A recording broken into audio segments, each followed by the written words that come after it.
요 집중력을 필요로 합니다. 집중하지 않는 것은요 사랑이 아니에요. 그래서 우리가 하나님을 사랑할 때도 마음을 다하고 뜻을 다하고 정성을 다하고 힘을 다하고 목숨을 다해서 하나님 사랑해라 그랬어요. 그건 그냥 한마디로 하나님 집중해서 하나님만 사랑하라는 거죠. 이 사랑에 대한 집중력이 저는 우리 사랑하는 성도님들에게 있으시기를 바랍니다. 누군가와 함께 있으면서 다른 사람을 생각하거나 다른 데를 쳐다보거나 그러면 그 사람 기분 나쁘지 않을까요? 이야기를 하고 있는데 전화기를 자꾸 본다든지 또 시계를 자꾸 본다든지 그러면 아마 그 사람에게 지금 집중하지 않고 있다는 걸 거예요. 어떤 일에도 마찬가지입니다. 우리에게 어떤 일이 주어졌는데 그 일에 집중하지 않고 자꾸 다른 생각을 하고 자꾸 다른 걸 바라보면 결국 그 일에서 성과를 얻을 수가 없는 거죠. 우리 교회가요, 이 커튼을 걷으면 바깥 경치가 참 좋거든요. 그래서 커튼을 확 걷고 예배를 드렸으면 참 좋겠다. 그런 생각이 들 때가 얼마나 많은지 몰라요. 그런데 이 경치를 한 번만 슬쩍 쳐다보면 그러면 예배에 집중하기 어렵잖아요. 그게 참 안타깝습니다. 저는 좀 바깥에 나가서 예배 드리면 경치가 다 보이는데 뭐 그런 부분들도 좀 있습니다만은 좀 집중하는 것이 참 필요하다. 늘 그런 도전을 받습니다. 6세기 베네딕트 수도사들은요, 제가 이 이야기도 여러 번 말씀드렸어요. 그들이 한 번씩 특별한 기간을 두고 금식을 하거나 특별한 기간을 두고 침묵을 합니다. 아무하고도 말 안 하는 거예요. 그리고 밥을 안 먹는 거죠. 그러면서 이제 하나님께 오롯이 집중을 하는 겁니다. 근데 하나님께 그렇게 집중하는 특별 기간 중에 가족이 찾아오거나 오랜 친구가 찾아오면 그들에게는 원칙이 있어요. 그 기간을 잠시 멈추고 찾아온 가족들과 찾아온 친구들과 충분한 시간을 가진 다음에 그들을 돌려보내고 다시 그 기간을 시작하는 것이죠. 그게 이 베네딕트 규칙서 제53장에 나오는 내용인데요. 모든 손님은 그리스도처럼 받아들여야 한다. 하나님 앞에 집중하고 있는 시간에 누가 찾아오면 지금은 만날 수 없습니다. 그러는 게 우리가 볼 때는 당연한 것 같은데 이 수도사들이 왜 수도를 하느냐 하는 거죠. 왜 집과 또 사람들과 세상을 떠나서 수도원에 들어가서 수도를 하는 이유가 뭐냐 하는 겁니다. 자기 혼자 정결하자고, 자기 혼자 깨끗하자고 수도 생활을 하는 건가요? 아니거든요. 분명히 예수님은 땅 끝까지 이르러서 증인이 되고 제사가 되라고 말씀하셨기 때문에 한 영혼이 너무나도 귀중한 거예요.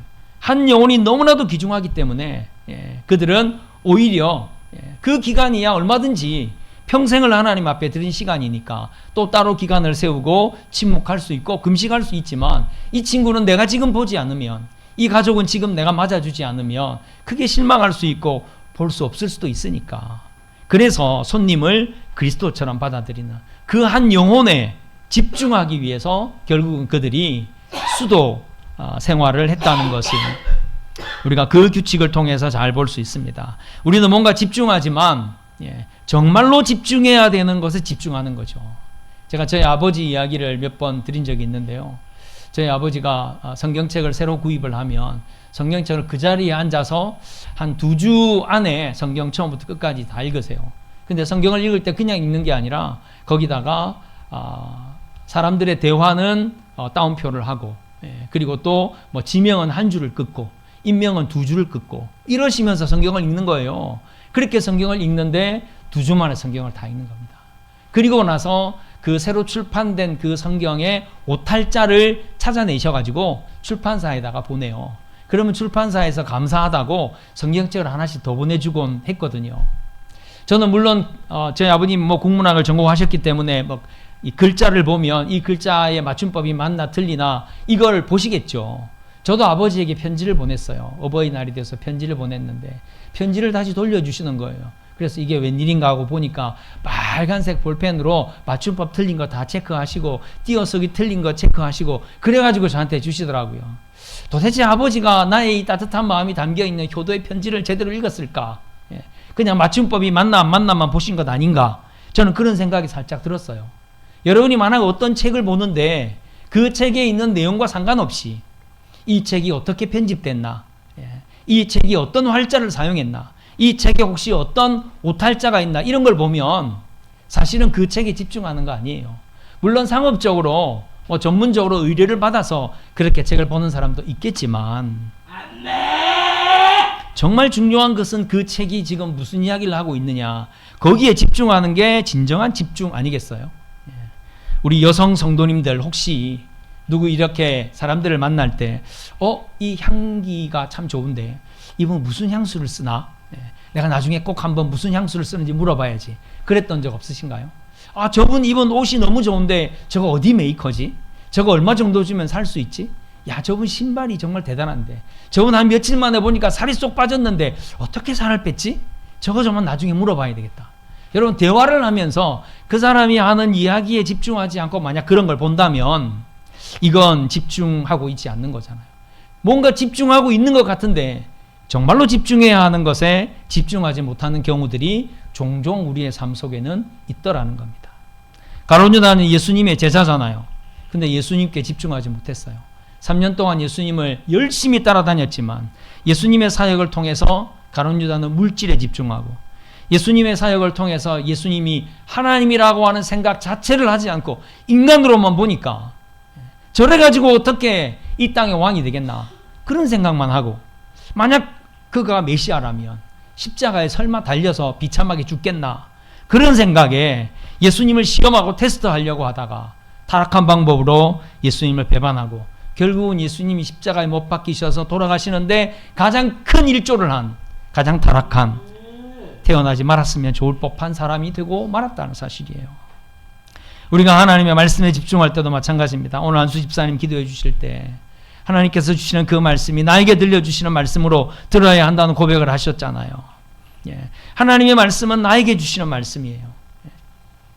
하나님의 말씀에 대한 지식이나 논리나 신학적인 해석이나 이런 부분들은 우리가 사실 관심을 가질 필요가 없어요. 저희들이 신학 훈련을 4년을 받고 대학원에서까지 훈련을 받지만 그 신학 교수들이 늘 하는 이야기가 그게 있어요. 여러분들이 신학은 신학교에서 공부하고 강단에서는 신학 이야기 하지 마라. 우리는 신학을 하는 성도들이 아니라 신앙을 하는, 믿음을 가진 성도들이다. 괜히 그런 거 아는 척했다가 성도들이 더 시험 받는다. 그러면 우리 배운 것 가지고 우리는 어디다가 써먹습니까? 당신들이 배운 걸 가지고 진리를 바로 세우는 데 사용을 해야 된다. 무엇이 진리고 무엇이 불의인지 그걸 분간하는 데 사용하기 위해서 신학을 하는 거지. 그렇게 우리에게 가르쳐 주셨어요. 그러니까 하나님의 말씀은 지금 나에게 주시는 말씀으로 받는 거죠. 예수님의 제자들은 3년가량을 함께 먹고 자고 함께 길을 갔습니다. 모든 사역의 제자들이 함께 했어요. 어떤 경우에는 제자들이 예수님과 함께 하면서도 사실상 예수님에게 집중을 잘 하지 못했어요. 예수님이 지금 무슨 말씀을 하고 계시는지, 이 말씀이 자기에게 적용되는지 모르고 예수님의 말씀을 들었다는 사실입니다. 그래서 예수님께서 바리새인들의 누룩을 조심해라 그렇게 제자들에게 이야기를 하니까 제자들이 예수님 우리 오늘 떡을 안 챙겨온 거 어떻게 하셨지? 우리가 빵 준비 안 한 거 어떻게 하셨지? 표시도 안 나는데 어떻게 하셨을까? 그럼 우리가 빵을 이제 어디서 구하지? 막 그렇게 수군거리고 있는 거예요. 예수님은 바리새인들의 가식적인 삶을 주의하라고 말씀하고 계시는데 가식적인 삶의 상징인 누룩을 주의하라 하시는데 제자들은 빵만 생각하고 있는 거예요. 빵만. 예수께서 아시고 이르시되 너희가 어찌 떡이 없음으로 수군거리느냐, 아직도 알지 못하며 깨닫지 못하느냐, 너희 마음이 왜 이렇게 둔하냐. 예수님께서 가슴을 치면서 안타까워하셨던 것을 우리는 잘 알고 있습니다. 오늘 우리가 읽은 본문도요, 그 부분을 보여주고 있어요. 예수님은 변화산에 가셔서 제자들에게 변형되신 당신의 모습을 뭐 때문에 보여주셨을까요? 왜 보여주셨을까요? 그것은 예수님이 누구신지를 보여주시기 위함이겠죠. 또 예수님은 그 육신으로 왕이 되거나 권력을 가질 뿐이 아니라 그 희어진 모습으로 다시 부활하실 분이라는 것을 제자들에게 분명히 보여주시고 십자가에서 죽으시고 다시 부활하실 그 예수님에 집중하라고 아마 예수님께서 제자들로 하여금 그 황홀한 모습으로 변형된 모습을 제자들에게 보여주신 것이라는 거죠. 오늘 우리가 읽은 본문도 그 사건의 연속이거든요. 이 사건을 이제 마무리하시면서 예수님 하시는 말씀인데 예수님께서 우리에게 무엇을 집중하라고 말씀하시는지 우리가 함께 살펴보려고 합니다. 첫 번째, 7절 말씀해 보니까 마침 구름이 와서 그들을 덮으며 구름 속에서 소리가 나되 이는 내 사랑하는 아들이니 너희는 그의 말을 들으라 하는지라. 갑자기 하나님의 음성이 들렸어요. 근데 이때가 언제냐면 바로 베드로가 초막셋을 짓겠다는 거예요. 내가 초막셋을 짓고 여기에서 평생을 살아야 되겠다. 초막셋은 누구를 위한 거예요? 하나는 예수님을 위해서, 하나는 엘리야를 위해서, 하나는 모세를 위해서 초막셋을 짓고 여기서 그냥 이 세 명을 기리면서 평생을 살겠다는 거예요. 얼마나 어리석은 이야기인지 몰라요. 그 황홀경에 빠지니까 지금 예수님이 왜 변형되시는지에 대해 관심이 없고 그냥 눈에 보이는 것에 빠져서 그때 하나님께서 이제 이렇게 어리석은 가운데 있는 그들을 향해서 하나님이 나타나실 수밖에 없는 상황이에요. 하나님의 음성을 들려주실 수밖에 없는 그런 상황이었다는 거죠. 저는 이 말씀을 보면서 하나님 음성 한 번만 들려주면 제가 하나님 믿겠는데 하나님 음성을 한 번도 못 들어가지고 제가 하나님이 잘 안 믿어져요. 여러분 그런 자가 사실은 가장 불쌍한 자예요. 하나님의 말씀을 내 귀로 고막을 떨리는 그런 소리로 어떤 데시벨로 내가 듣지 못하면 하나님을 못 믿겠다? 그게 가장 믿음이 작은 자의 모습인 거죠. 하나님께서 구름 속에서 말씀을 하셨다는 것도 아주 황홀하고 아주 위대한 그런 영광스러운 그런 현장이다라고 볼 수도 있지만 다른 한편으로는 하나님께서 더 이상 베드로와 야고보와 요한이 그냥 황홀경에만 젖어 있는 그 집중력을 잃어버린 영적인 상태를 그대로 둘 수가 없었기 때문에 하나님께서 말씀하셨다는 사실이에요. 이 하나님의 말씀을 사실 우리는 하나님 들려주세요 해서 듣는 것이 아니라 우리의 일반적인 삶 속에서 그 하나님의 말씀을 들을 수 있어야 한다는 사실이에요. 예수님께서 우리에게 들려주시는 그 말씀을 우리가 만약 듣지 못하면 순간순간의 예수님의 감동, 성령님의 감동을 우리가 경험하지 못하면 우리가 이렇게 정말 무지한 가운데 완전히 영적으로 덮여있는 가운데 살 수밖에 없다는 거죠. 하나님께서 무슨 말씀을 하십니까? 이는 내 사랑하는 아들이니 그의 말을 들으라 말씀하시는 거죠. 하나님이 나타나셔서 아들 예수 그리스도에게 집중하라고 지금 하나님께서 말씀하고 계시는 거예요. 내가 보낸 아들이다. 내 아들이다. 그러니까 너희들은 그의 말을 듣고 그의 삶을 보고 그가 하는 위대한 역사의 그 의미와 그 뜻과 그 계획하심을 발견해라. 내 아들 예수에게 집중해라. 지금 하나님께서 그렇게 베드로와 야고보, 요한 또 우리들에게 말씀하고 계시다는 사실이에요. 우리가 관심을 가져야 할 것이 사실 얼마나 많아요. 근데 여러분 관심을 가져야 할 부분이 딱 하나만이라도요. 여러분들의 삶에서 어떤 충돌이 일어나면요. 그러면 정말 우리가 감당을 못해요. 지금 안타까운 이야기기는 이렇게 합니다만은 우리 지방에 좀 안 좋은 일이 생겼어요. 좀 안 좋은 일이 생겨서 지방에서 문제를 해결해야 합니다. 문제를 해결해야 하는데 이 문제를 해결하기 위해서 일을 진행하다 보니까 이쪽의 문제도 해결해야 되고 이쪽의 문제도 해결해야 되고 이쪽의 잘못도 지적해야 되고 이쪽의 잘못도 지적해야 하는 이런 상황에 놓인 거예요. 이 경중을 따질 수가 없는 거예요. 중립에 서는 것도 문제예요. 여러분 이럴 때 우리가 어떻게 해야 되겠습니까?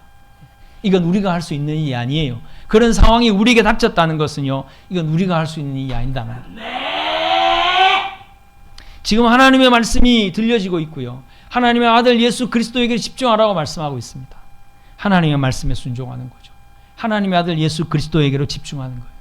그래서 어떤 분이 저에게 도움을 요청해 왔어요. 이럴 때 어떻게 해야 합니까? 지방회에서 이럴 때 어떻게 해야 합니까? 그래서 제가 하나 말씀을 드렸어요. 이쪽 부분도 생각하지 말고 이쪽 부분도 생각하지 말고 우리 지방회는 이 지방회 안에 있는 65개의 교회를 지키기 위해서 세워진 것이 지방이다. 교회를 생각하십시오. 교회를 생각해 주십시오. 교회가 어려움 당하지 않게 해주시고 교회가 살아나게 해주시고 교회를 무너뜨리는 악한 사단의 세력들을 극복할 수 있도록 해주십시오. 저는 그렇게 조언을 해드렸습니다. 그게 바로 예수 그리스도에게 집중하는 것이 아닌가 하는 거죠. 저는 우리 사랑하는 성도님들이 그런 갈등이 여러분들에게 찾아왔을 때 오히려 예수 그리스도에게로 집중하면 분명 여러분들에게 해답이 있고 여러분들에게 해결책이 있고 여러분들에게 새롭고 신선하고 놀라운 하나님의 역사가 이루어지는 것을 믿으시기 바랍니다.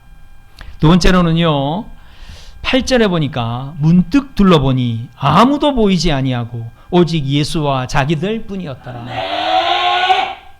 둘러보니 모세와 엘리야가 갑자기 없어져 버린 거예요. 그 소리를 들었을 때, 하나님의 음성을 들었을 때 제자들이 주변을 봤겠죠. 정신을 차리고 주변을 봤겠죠. 하나님의 음성은 예수님에게 집중하게 하심이었고 그 소리와 함께 엘리야와 모세는 보이지 않았어요. 이 두 사람은 사실은 왜 나타났느냐면 예수님의 죽으심을 함께 이야기하기 위해서, 예수님의 부활하심을 함께 이야기하기 위해서, 예수님의 사역의 그 존귀함을 이야기하기 위해서, 예수님을 오히려 높여드리기 위해서 나타났는데 사람의 눈에는 저 셋을 함께 묶어 초막을 지어가지고 기리며 영광을 돌리며 영원토록 살아야 되겠다. 사람의 생각은 그런 생각에 머무르는 거죠. 저는 아마 모세와 엘리야가 정말 인격적으로 예수님이 변형되셨을 때 나타났었다면 베드로가 하는 이야기를 들었을 때 깜짝 놀랐을 거예요. 야, 우리는 빨리 사라져야 돼. 우리는 빨리 사라져야 돼. 왜? 그들도 예수님을 위하여 존재한 자들이에요. 엘리야가 아무리 훌륭해서 불수레를 타고 죽지 않고 하늘로 올라간들 이 엘리야가 하나님의 아들 예수 그리스도, 온 인류를 구원할 예수 그리스도보다 더 훌륭하다 할 수 있겠습니까?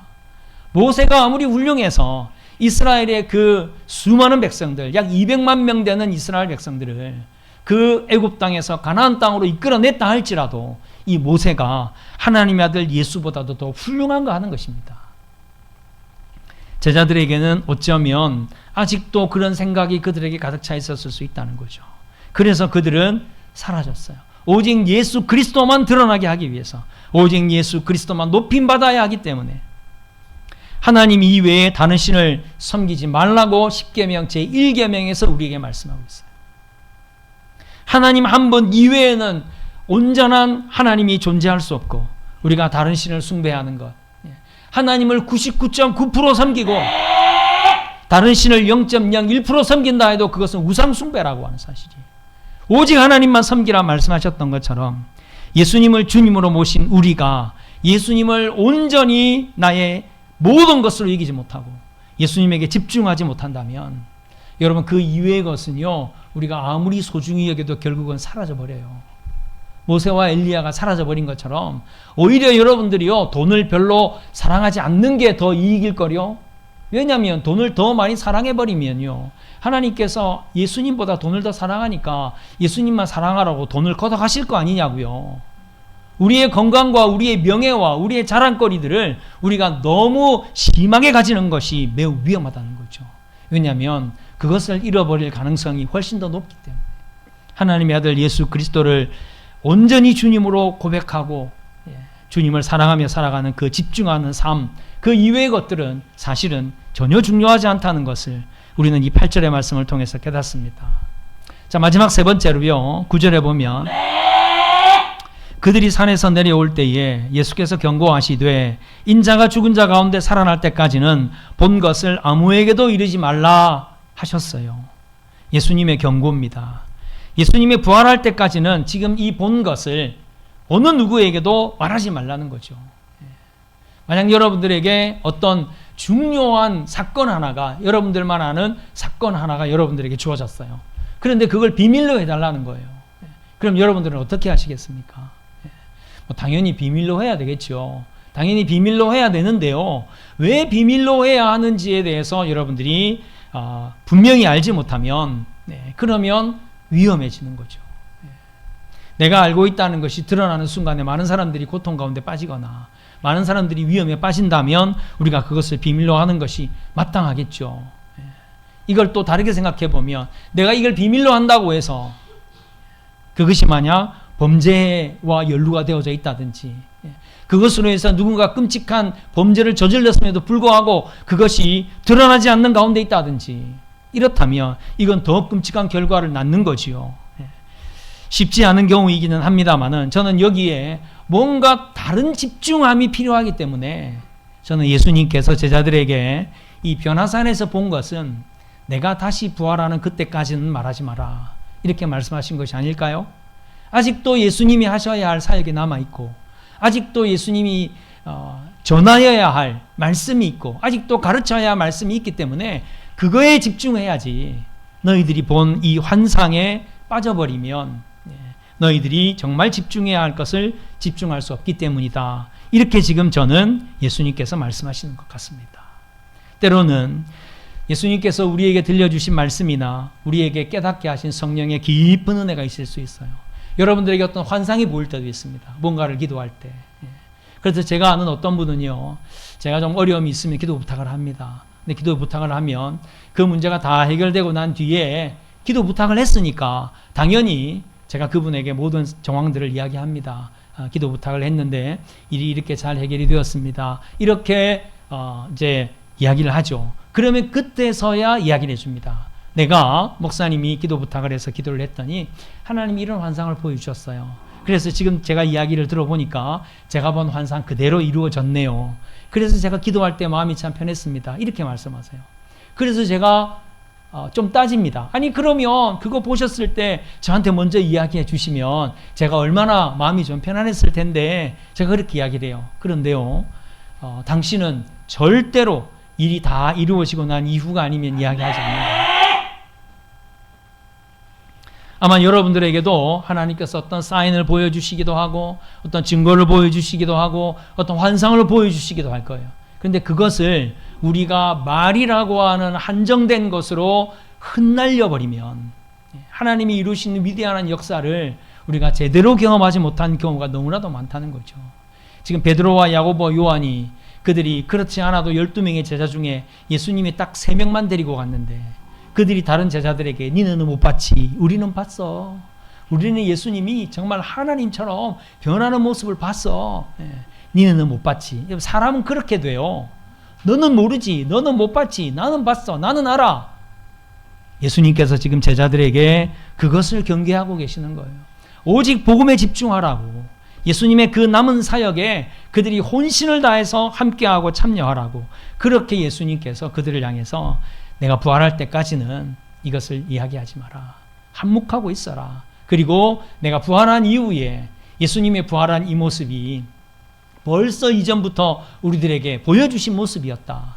이건 우연히 어쩌다가 일어난 일이 아니고 예수님께서 이미 우리에게 보여주신 일을 예수님께서 행하신 것이다. 이렇게 그들이 복음을 전할 때 능력으로 전했다는 거죠. 예수님이 하신 모든 일도 마찬가지예요. 우리가 예수님을 믿지 않으면 이해할 수 없는 일들로 가득 차 있겠죠. 우리가 예수님을 정말로 주님으로 모시지 않거나 인격적으로 만나지 않으면 예수님이 하시는 말씀, 예수님이 하신 모든 일들을 우리가 전혀 이해할 수 없는 거죠. 아무리 성경을 많이 읽고 오랫동안 신앙생활을 해도 내 곁에서 말씀하시는 예수님의 음성을 듣지 못하면 아무 소용이 없어요. 예수전도단이라고 하는 선교단체가 있습니다. 그 선교단체에서 아주 유명한 훈련 프로그램이 있는데요. 열방대학이라고 하는 곳이에요. 그곳에 평신도들도 가서 한 3주, 4주 정도, 또 신학생들도, 목회자들도 제주도 열방대학에 가서 훈련을 받습니다. 거기 훈련 받을 때 강사님이 훈련 받으러 온 학생들에게 도전을 줍니다. 지금부터 잠깐 눈을 감고 예수님의 음성을 좀 들으십시오. 예수님의 음성을 들으십시오. 그리고 오늘 눈을 감게 하고 그냥 침묵의 시간을 지내는 거죠. 그리고 어느 정도 시간이 지난 뒤에 종을 땡치면서 예수님의 음성을 들은 분은 손 들어 보십시오. 그러면 여러 사람들이 손을 들어요. 그런데 이렇게 보니까 제일 예수님의 음성을 못 듣는 부류의 사람들이 있다는 거죠. 목사들이에요. 목사들. 목사들은 늘 하나님의 말씀을 전하기만 하다가 보니까 정말 인격적으로 짧은 순간이지만 예수님께서 말씀하시는 말씀을 잘 못 듣는 경우들이 있다는 거죠. 그러면서 이야기한대요. 아니 어떻게 들어? 어떻게 들어? 목사님들이. 저는 그 이야기를 듣고 깜짝 놀랐는데 다 그렇지는 않겠죠. 하나님의 음성을 듣지 못한다는 것은요 정말 슬픈 일이에요. 어떤 상황에서도 어떤 순간에서도 우리가 눈을 감으면, 우리가 열망하면 주님은 여러분들에게 말씀하시는 것을 믿으시기 바랍니다. 우리가 집중하지 못해서 잘 안 들리는 거죠.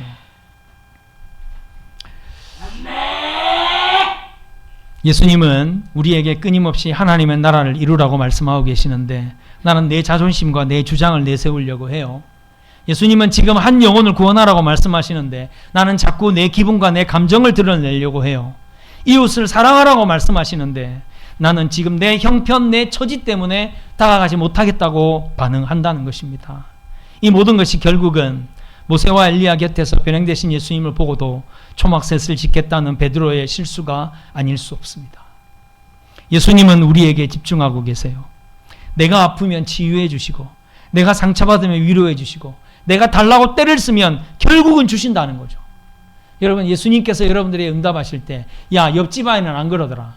야, 저 순복음교회 다니는 권사는 안 그러더라. 야, 저기 장로교회 목사는 안 그러더니 너는 왜 그러냐?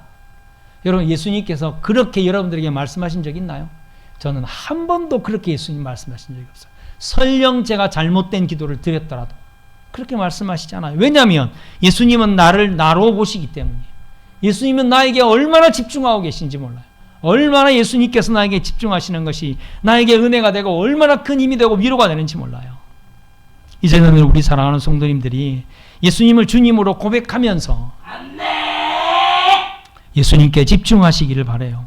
예수님께서 이끄시는 대로 나아가시고 예수님이 주시는 능력으로 살고 예수님을 기쁘게 하는 삶으로 하늘의 상급을 쌓는 그런 성도님들이 되시기를 바랍니다.